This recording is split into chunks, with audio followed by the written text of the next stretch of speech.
नमस्कार। टुडे हिमाचल में आपका बहुत बहुत स्वागत है। मैं हूं आपके साथ भावना रनौट और चलिए देखते हैं दोपहर की बड़ी खबरों को फटाफट। मानकों पर खरा नहीं उतरी हिमाचल में बनी ये दवाएं, 22 के सैंपल फेल। हिमाचल में बनी 22 दवाओं के सैंपल फेल हो गए हैं। हिमाचल समेत देश में निर्मित 52 दवाएं मानकों पर खरा नहीं उतरी हैं। पाउंडा साहिब की दवा कंपनी जी लैबोरेटरी के 3 और झाड़ माजरी के डेक्सिन फार्मा के 2 सैंपल एक साथ फेल हुए हैं। ड्रग कंट्रोलर मनीष कपूर ने बताया कि फेल होने वाली दवा उद्योगों को नोटिस जारी किए जाएंगे। बाजार से स्टॉक को वापस मंगवाया जाएगा। मई के ड्रग अलर्ट में ये सैंपल फेल हुए हैं। हिमाचल में दवा के सैंपल लेने का अनुपात अन्य राज्यों से 90% अधिक है। केंद्रीय औषधि नियंत्रण संगठन ने मई में देश भर में दवाओं के सैंपल लिए। इसमें देश में 52 दवाएं मानकों पर सही नहीं पाई गई है।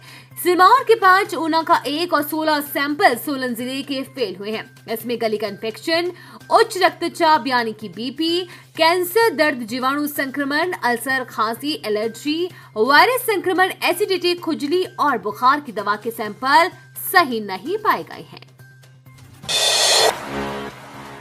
सीएम की एक डोज से होश में आए डॉक्टर। इन दिनों हिमाचल की राजनीतिक का केंद्र बने देहरा विधानसभा क्षेत्र में मुख्यमंत्री सुखविंदर सिंह सुक्खू की कूटनीति के आगे विरोध के स्वर रातों रात शांत हो गए।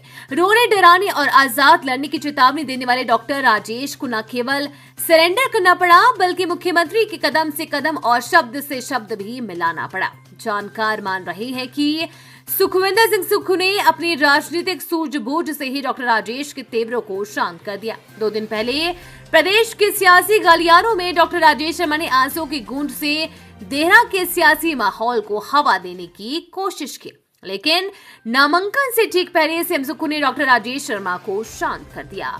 अब सीएम सुक्खू का राजनीतिक कद और भी बढ़ गया है। इससे पहले जब हिमाचल में कांग्रेस सरकार के गिरने का खतरा बना था, तभी सीएम सुक्खू ने आगे आकर सबको डिफेंड किया। उपचुनाव में प्रचार की कमान भी खुद संभाली और 4 विधानसभा सीटें जीतकर हिमाचल में कांग्रेस की सरकार को और मजबूत कर दिया।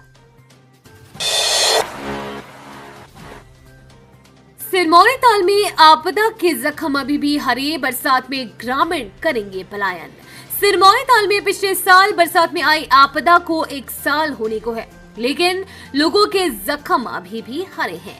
कहर बरपाने वाली रात के बारे में जब यहाँ के बाशिंदे सोचते हैं तो सिहर उठते हैं। अपनों को खो देने का जहां दर्द हरा है, वहीं सिर पर मंडरा रहे खतरे की चिंता सोने नहीं देती।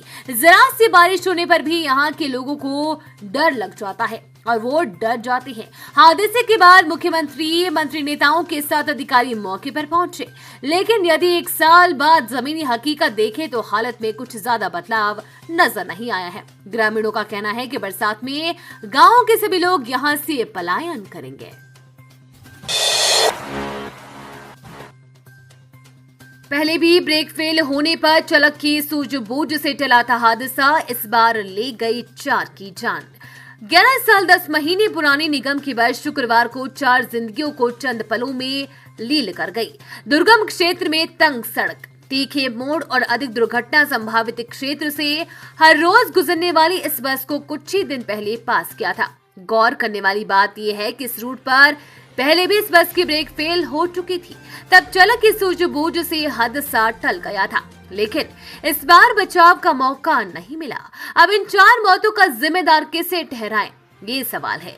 बस हादसे में घायल रोहडू अस्पताल में उपचाराधीन नेपाली मूल के हस्त बहादुर ने इन मौतों को बहुत करीब से देखा। उसने बताया, बस में बैठकर लोग अपने गंतव्य तक पहुंचने के इंतजार में थे। सुबह 6 बजे बस गिलटाड़ी के लिए रोज की तरह निर्धारित समय में कुड्डू से चली। चालक के पीछे वाली सीट पर परिचालक और एक अन्य व्यक्ति बैठा था। एक युवती एक महिला के साथ में सीट पर बैठी थी। 2 नेपाली मजदूर भी उसके पीछे की सीटों पर बैठे थे। खाली शांत सड़क पर सब लोग सफर का आनंद ले रहे थे। अभी बस करीब 4 किलोमीटर की दूरी पर ही पहुंची थी कि सड़क के तीखे मोड़ पर सामने से एक कार आई। चालक ने उस कार को पास देने के लिए बस को थोड़ा बाहर से काटा कि चंद सेकंड में हवा में उछलने के बाद धमाके के बाद बस रुकी।